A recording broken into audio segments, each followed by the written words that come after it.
नमस्कार. मराठवाडा नेता YouTube Facebook मध्ये आपलं मनपूर्वक हार्दिक स्वागत आहे.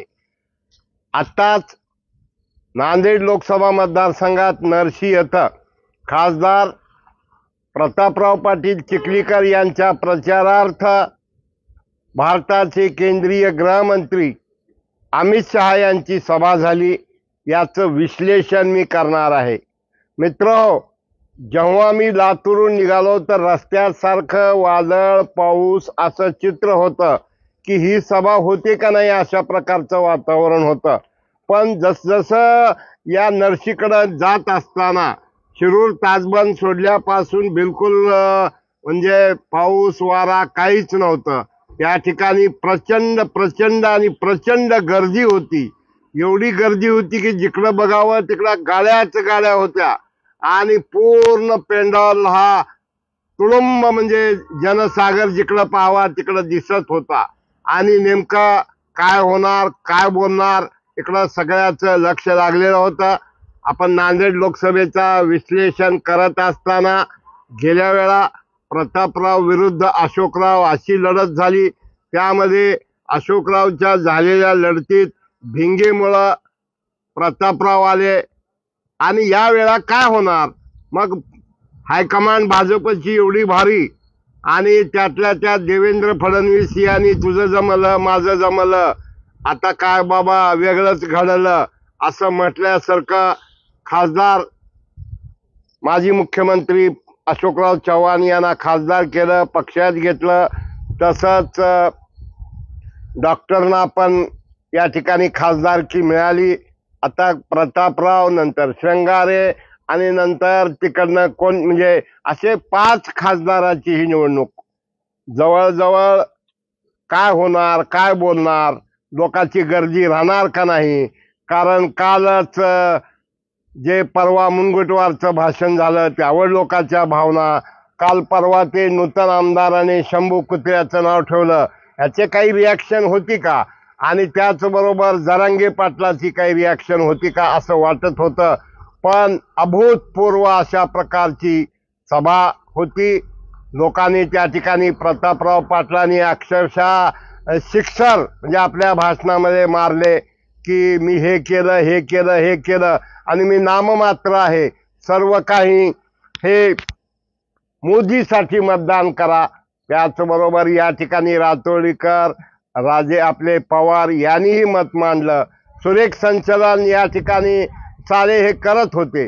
पण अशोकराव चव्हाण यांनी आपल्या भाषणामध्ये की या ठिकाणी गेल्या वेळेसपेक्षा जास्त मताधिक्य आपल्याला मिळवायचंय, आम्हाला असं वाटत होतं किंवा लोकांचं असं मत आहे की हे पवार जे चव्हाण जे वसंत चव्हाण जे उभे आहेत ते निश्चित काही ना काही चमत्कार करतील.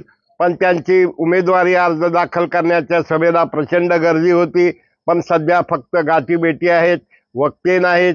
मग यंत्रणा काय कशी हे काही आज सांगता येत नाही. निश्चित त्यांची यंत्रणा सुरू असताना आजचा फुल कॉन्फिडन्स पूर्ण ताकदीनिशी जी सभा झाली आणि त्यामध्ये अशोकराव चव्हाण यांचं भाषण की आपल्याला विक्रमी मताधिक्य द्यायचंय. त्याचबरोबर त्यानंतर प्रतापरावांच्या झाल्यानंतर आपण जर पाहिलं तर देवेंद्र फडणवीस यांनी त्या ठिकाणी एक नवीन आता टूम निघालेली आहे की घोषणा द्यायच्या, जय श्रीरामच्या घोषणा द्यायच्या, वेगवेगळं वातावरण करायचं. ईद असल्यामुळं कदाचित गर्दी कमी राहते की काय असं वाटत होतं. 4ची सभा अमित शहा 6:15 मला वाटते 6:32 मिनिटाला ते बोलायला उभा राहिले. आणि त्यांनी म्हणजे त्यांच्या बाबतीत बोलायचं म्हणजे ते आले, त्यांनी पाहिलं आणि त्यांनी जिंकलं अशा प्रकारचं त्यांचं वक्तृत्व. त्यांनी मेरा भाई प्रताप पाटील को अच्छे ज़्यादा से ज़्यादा वोट के चुन के दो हे सांगत असताना 370 कलमबद्दल बोलले, घेतलेल्या निर्णयाबद्दल बोलले, देशाची जगात प्रतिमा, लोकांना वेगवेगळ्या लाभार्थ्या संदर्भात ते बोलले.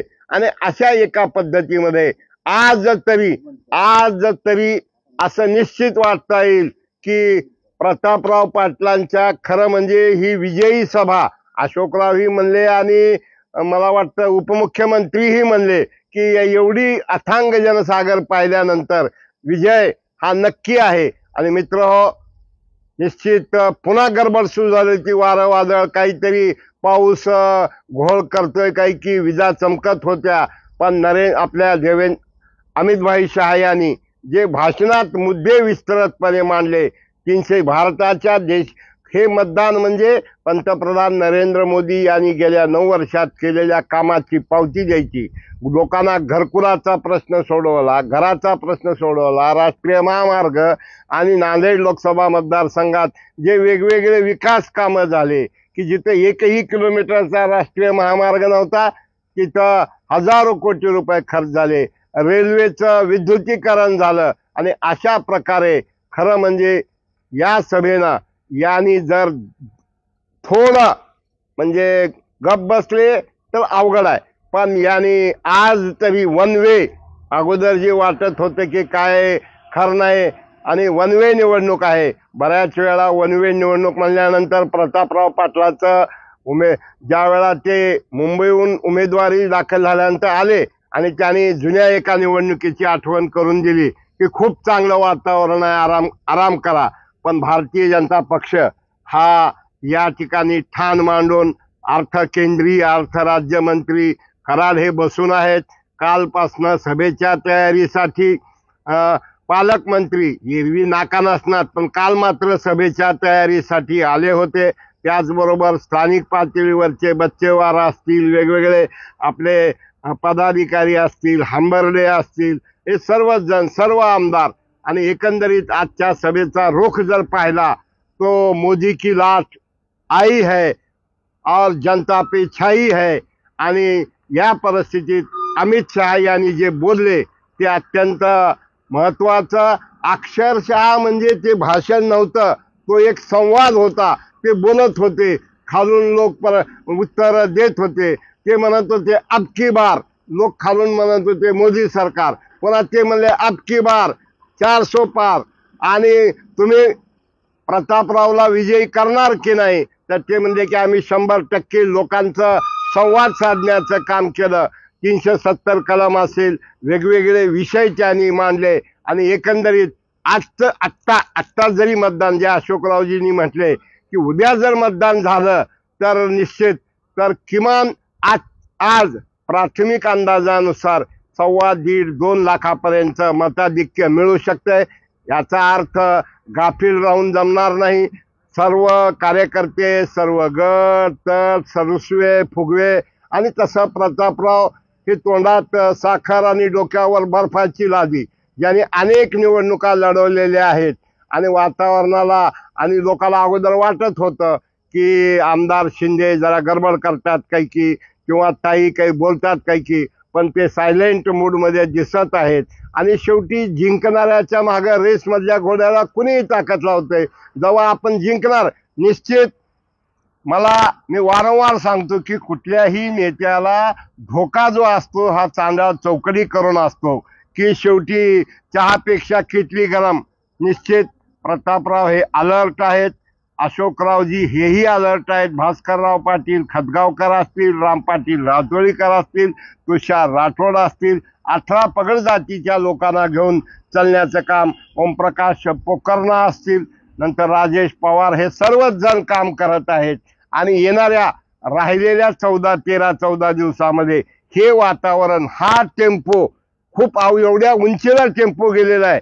खरं म्हणजे निवडणुकीच्या मतदानाच्या 2 दिवस अगोदर हा टेम्पो असायला पाहिजे.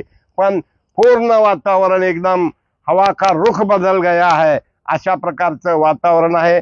मित्र हो, सबस्क्राईब करा, शेअर करा, फॉरवर्ड करा, लाईक करा. पण अब की बार फिर एक बार चिखलीकर, अशा प्रकारचंच एकंदरीत आजच्या सभेचा रुख होता म्हटलं तर चुकीचं ठरणार नाही.